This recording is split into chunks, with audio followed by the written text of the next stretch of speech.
வணக்கம்.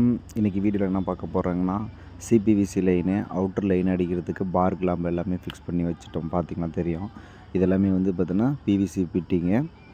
மேல் வீட்டுக்கு வந்து ஒரு செக்ஷன் தனியாக கொடுத்துருக்கோம், கீழ் வீட்டுக்கு ஒரு செக்ஷன் கொடுத்துருக்கோம். இதெல்லாமே வந்து பார்த்திங்கன்னா டேங்க்லேருந்து வர அவுட்லெட்டு பைப்பில் ஆல்ரெடி முன்னாடி போட்டு வச்சுட்டோம்.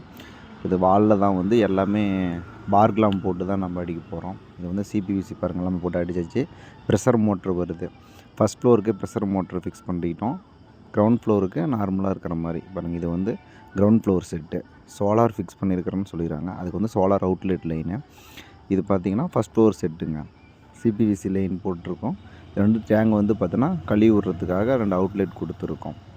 எல்லாமே பார் கிளாம்ப் வச்சு ஓவர்ஃப்ளோ லைன் போட்டிருக்கோம்.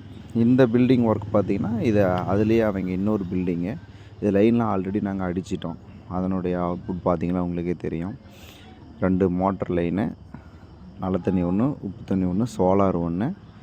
ப்ரெஷர் மோட்டருக்கு வந்து பார்த்திங்கன்னா நல்ல தண்ணி கொடுத்துருக்கோம். சோலார் வந்துடும். 4 இன்ச்சு வந்து நல்ல தண்ணிக்கு வேஸ்ட் லைனுக்கு வந்திருக்கோம். Okay, thank you.